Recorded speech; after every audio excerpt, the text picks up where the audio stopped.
involved people who are in the building. They approve of our endeavors. They know. They want the story out. We were lied to about every aspect of the bombing, top to bottom. What is amazing is that they were able to get away with it, and that the mainstream media did not cover all of these points in a cohesive package. The American people can see it and say that this is a lie, and why is it happening?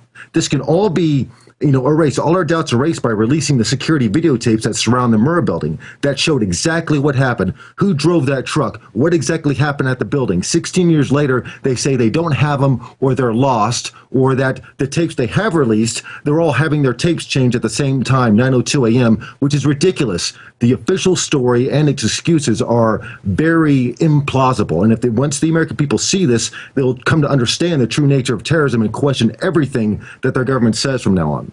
Absolutely. And then, they say that the primary explosive was ammonium nitrate and fuel oil that was in the Ryder truck that day.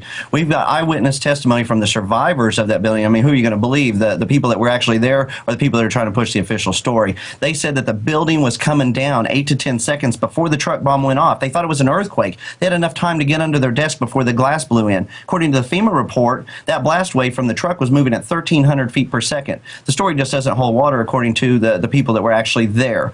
When you add that with the fact that we've got Brigadier General Parton, who does an analysis of the bombing, showing where the additional ordnance would have been placed. You've got Dr. Samuel Cohen, the inventor of the neutron bomb, saying that it would be against the laws of physics, no matter how much ammonium nitrate and fuel oil was used, to bring that building down. We've got a report from Eglin Air Force Base where they constructed a single larger explosive, set it off to next to a weaker structure, and it did less damage. It was their conclusion that there had to be additional ordnance inside the building.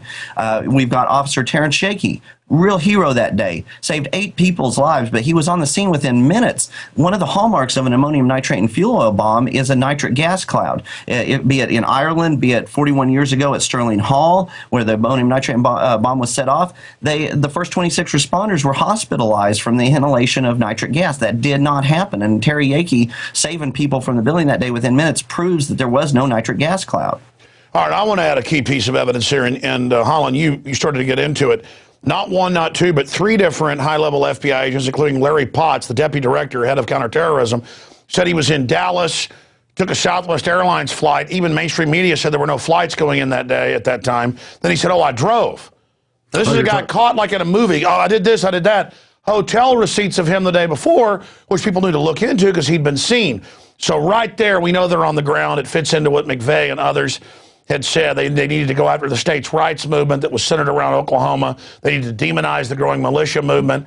They needed to kind of cover up what had happened at Waco with the FLIR footage and the killing there that was coming out in Congress right at that time. Bill Clinton told USA Today on Air Force One right after being elected, he said, I owe my reelection to Oklahoma City. And now their advisors today, we covered on the radio, there's a whole bunch of them, perhaps you can talk to this, are saying we need a new Oklahoma City to blame domestic groups. I mean, that's how dumb they think we are, and we're right up to the same point. And talk about Potts, but then I want to expand into Eric Holder, who was involved in the cover-up. We've got his emails, thanks to the lawsuits with Jesse Trinidad and others, getting the information through FOIA. But we have Holder running a false flag with tens of thousands of guns into Mexico and drugs back into the U.S. That's now all confirmed. We knew it back in January of this year. I mean, this is big medicine. This is big news. If they ship thousands of guns into Mexico and kill hundreds, why wouldn't they stage this? I mean, it shows, and then the memos, ABC, CBS got them, where they said, we're going to do this to blame the Second Amendment. There's a false flag confirmed. Exactly. Operation Fast and Furious is making the headlines right now, where it shows that the ATF is documented, along with the FBI, was shipping guns to Mexico. That has killed thousands of people. And Eric Holder, the Attorney General of the United States, responsible for enforcing the laws of the land back in 1995, he was in charge of the FBI investigation, the Department of Justice investigation into the Oklahoma City bombing, and in charge of the cover-up of the murder of Kenneth Trentadue in federal custody. We have his emails where he talks about the Trentadues and Trentadon'ts on how to cover up the story, and the Trentadue story led directly to Oklahoma City. So what you have in the headlines now is Holder implicated right now in a false flag operation that has killed thousands of people. Yeah, you're right. Let me stop you because the Mexican government and the U.S. admit over 2,000. You're right. It's not hundreds. It's thousands, and it's at least 6 cops and Border Patrol on our side. Please continue. So we have him implicated in what is now being reported in the mainstream media as legitimately a false flag operation. Holder, back in 1995, was in charge of another false flag operation, the Oklahoma City bombing. This is why this movie is so timely. We're showing that it's a continual pattern, and if these people are not held accountable for their crimes, they rise up in power and they commit even greater crimes. Every time the body count goes up, that's why we have to hold them accountable. And this movie is going to be a tool because it's so easy to poke holes through the official story of the Oklahoma City bombing. They've gotten a little more sophisticated, more recently, but the Oklahoma City bombing story is just so easy to disprove. And the American people haven't seen it in this platform, just destroyed from top to bottom. It holds absolutely no water. And what we can conclusively prove with this movie, at the very least, is that the official story is a lie. All right, well, I want to give you guys about a 95 on film review, and I think I can only give one of my films a 95. I mean, I want to be honest with folks here reviewing the film that the information is 5 stars, 100%. The quality of the high-def footage has never before been seen. We got the original TV tapes. Everybody just had grainy stuff. The interviews you got with survivors, all these people, amazing. There's a few areas, and this happens in my films, where there's on-the-fly interviews, the audio's a little hot or a little low. But overall, for your first film, I mean, it's just incredible, and it shows the passion that you guys brought to this. I mean, this is really a powerful film. And I know a lot of people out there with a lot of influence watch this show, listen to this show. Listen, none of us are safe if we don't expose this.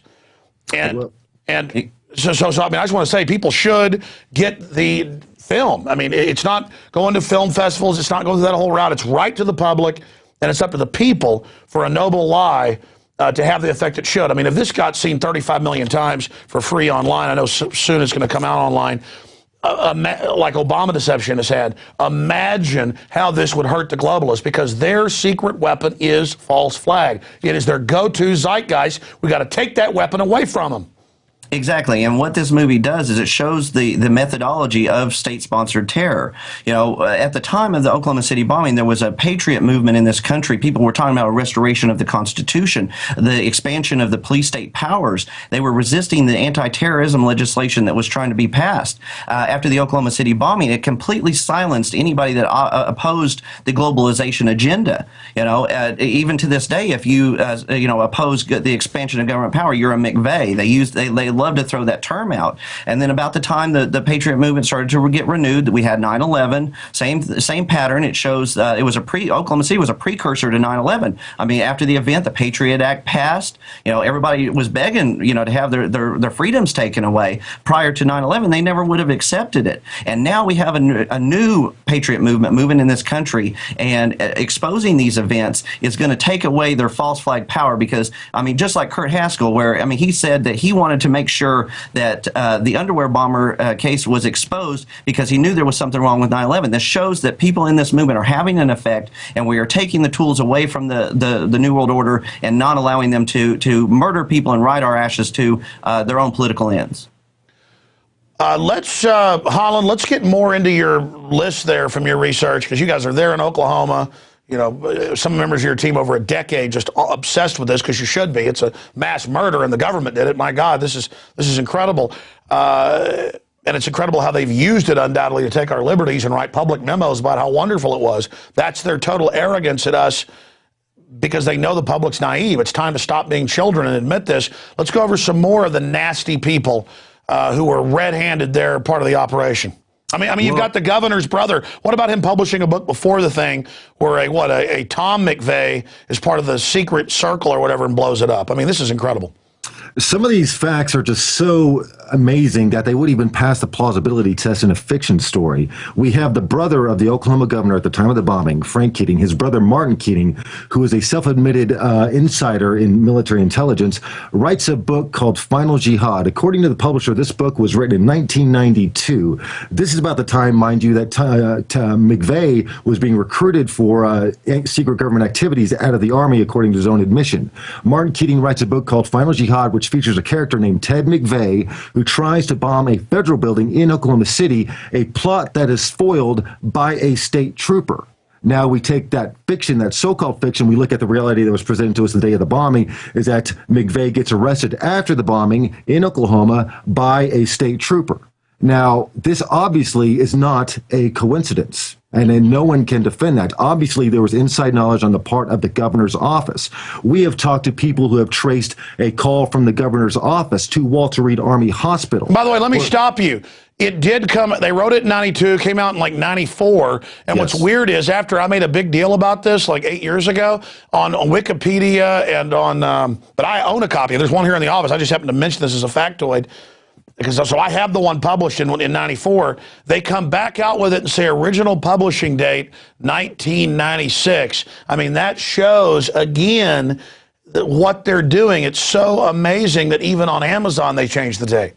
Well, they always try to cover their tracks, and that that was something that we saw here in the Oklahoma City case. Is the early hours, the truth always comes out in the media. It's within hours they get control of the story and start pushing whatever cover up they're going to perpetrate. In Oklahoma, only one news station maintained any integrity for a few months, which was Channel 4, and then the New York Times came in, bought the local news station, fired the program director and the lead reporter, and then any information that contradicted the official story was completely silenced. The local media tried to do a good job here, and we could see firsthand how the feds came in, how the New York Times came in, and squashed all independent inquiry into the bombing. Channel 4 was interviewing John Doe #2 witnesses, talking about what the tapes really showed, talking about the second bombs, talking about accomplices. Then all of a sudden it was just shut down.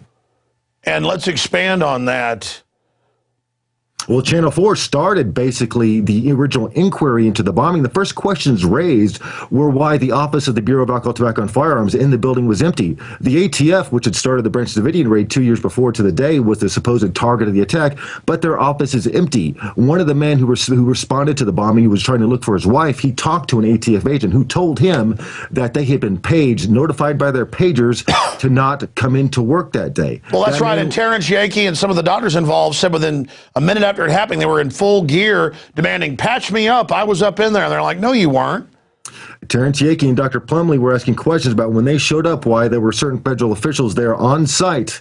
FBI officials, too. The FBI headquarters is several miles away. There were people there already, and yet Terrence Yakey was 4 blocks away. He was the first person to respond. A lot of questions raised. We show in this movie that the ATF story about what they were doing in that building is a lie. We name an ATF And they practiced months before in New Mexico blowing up a Ryder truck. I mean, there is no end to these people. I mean, there is really no end to how evil they are.